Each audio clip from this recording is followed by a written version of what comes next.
Di antara nikmat yang terdekat, Allah turunkan hujan di beberapa titik yang saat suasana mendung pun Nabi menyambut nikmat Allah ini dengan doa beliau yang singkat tapi begitu padat.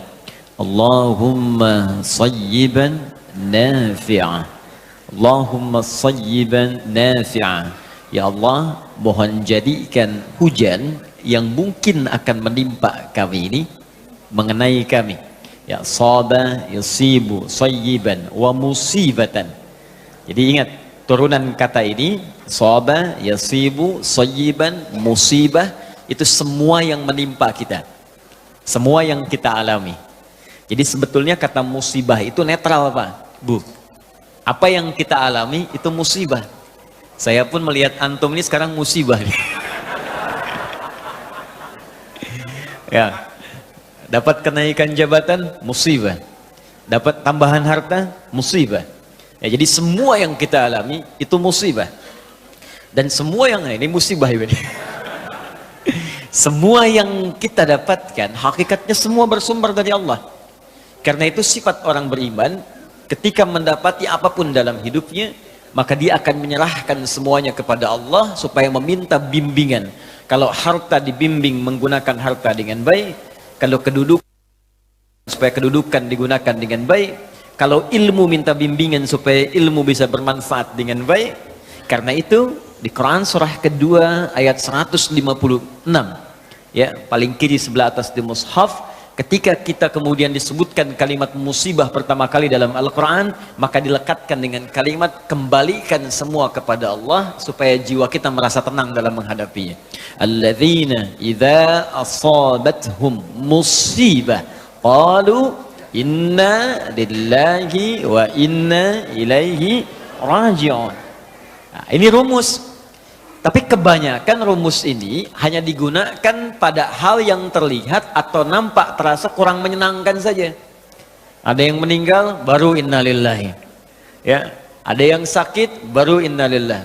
Ada yang kecelakaan, baru innalillah. Kenapa banyak digunakan pada posisi itu? Karena pada saat itu banyak orang ingat Allah. Sakit, baru ingat Allah.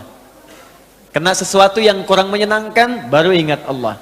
Ada yang wafat, baru ingat Allah. Sementara semua kenikmatan pun yang terasa menyenangkan, semua dari Allah. Kenapa saat kita mendapatkan harta tak ingat Allah? Bahkan ketika harta itu bertambah, hisabnya kan semakin ketat. Ketika ilmu semakin bertambah, hisabnya pun semakin ketat. Ketika kedudukan semakin meningkat, hisabnya pun semakin ketat. Karena itu, setiap kita mengalami peristiwa apapun, kalau semua kita serahkan kepada Allah, itu akan ringan. Ya. Hujan ringan, panas ringan, alhamdulillah. Karena itu kalimat Nabi ya menyandingkan kalimat sayyiban dengan nafi'ah. Sepanjang semua bersumber dari Allah, pasti akan ada manfaatnya dalam kehidupan kita.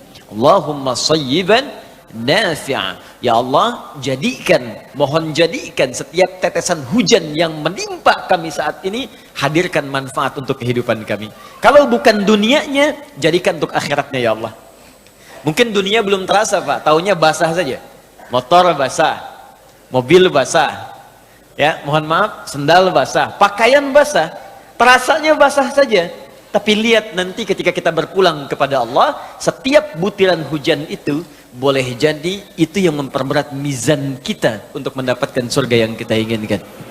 Ya, itu yang dimaksudkan diantaranya di dalam surah Al-Zalzalah itu di ayat yang keempat. Ya, idza zulzilatil ardu wa akhrajatil ardu wa qala al insanu, ayat keempatnya, yauma idzin tuhadditsu akhbaraha.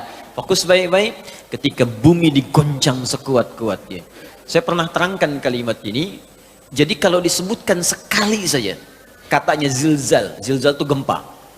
Kalau disebutkan sekali saja, baik dengan kata kerjanya, verb, fi'il, idza zulzilatil ardu, sampai di sini sekali saja, itu artinya goncangan dahsyat yang menyebabkan bangunan tinggi runtuh ke bawah. Tinggi bangunan jatuh ke bawah. Itu sekali sebut. Tapi kalau disebutkan dua kali, baik yang keduanya kata kerja atau sifatnya, Kata kerjanya disebutkan 2 kali, misal idza zulzilatil ardu zulzilat, misal di luar Quran. Atau sifatnya untuk menunjukkan kedahsyatannya pakai zilzal. Idza zulzilatil ardu zilzalaha, sifatnya.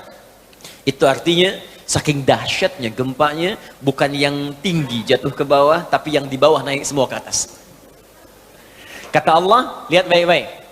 Saat nanti semua orang merasakan gempa yang dahsyat pun menjadikan bangunan tinggi jatuh ke bawah dianggap biasa. Dulu kan gempa nggak biasa, Pak. Getaran kecil aja kita sudah berdoa. Astagfirullah, Allahu Akbar, ayal ini, ada gempa, astagfirullah, Allahu Akbar. Orang sudah takbir. Sekarang gempa di mana-mana sudah jadi tayangan biasa. Jadi hiasan media saja. Sekarang Richter sekian, gempa di tempat ini sekian. Jadi informasi yang seakan-akan jadi bayangan tiap hari saja yang datang. Jadi berita saja. Kata Allah, kalau nanti gempa dahsyat pun sudah tidak dianggap dan hanya sekedar berita lewat saja, maka aku akan turunkan satu gempa yang menjadikan bukan yang tinggi turun ke bawah, tapi yang di bawah naik ke atas semua. Karena itu ayat keduanya berkata, wa akhrajatil ardu thqalaha. Maka semua yang dikandung bumi itu naik ke atas saking dahsyatnya gempa. Baru semua manusia merasa heran. Wa qalal insanu malah. Ini ada apa ya? Kamu kemana aja kemarin? Aku kasih gunung batuk, kamu nggak sadar. Aku kasih kemudian banjir, kamu nggak sadar juga. Aku kasih kemudian tsunami, kamu belum sadar. Aku kasih likuifasi, kamu belum sadar. Sekarang aku berikan yang ini, baru kamu bertanya, ada apa ya? Ada apa ya? Kamu kemana aja, kata Allah. Di saat itulah baru kemudian Allah katakan, semua peristiwa yang kita alami, di situ setiap tempat yang kita pijak, benda yang mengenai kita akan bersaksi di hadapan Allah apa yang kita kerjakan pada saat itu. Karena itulah tadi saya katakan, perhatikan kalimatnya, yauma idzin tuhadditsu. Maka setiap yang menginjak, menempel, mengenai kita di bumi akan bersaksi kepada Allah sedang apa kita pada saat itu, saat benda-benda itu jatuh atau mengenai kita pada saat itu. Maka demi Allah saya katakan, insya Allah setiap tetesan air hujan ini ketika mengenai kita saat berangkat dari rumah, di perjalanan, bahkan sampai di sini, bahkan sebagian di luar ada yang terciprat airnya, mudah-mudahan itulah yang akan berkata di hadapan Allah saat mulut di nakhtimu ala afwahihim. Saat itulah dia akan berkata, ya Allah, saya menjadi saksi bagi si fulan di hari A jam sekian, saat yang lain mengejar dunia dan rileks dalam urusan dunianya, ada yang liburan, ada yang refreshing, ada yang datang kemana, si fulan ini aku kenai saat dia ingin mendekat dan berubah menjadi lebih baik di hadapanmu, datang ke Nurul Hidayah untuk mengaji.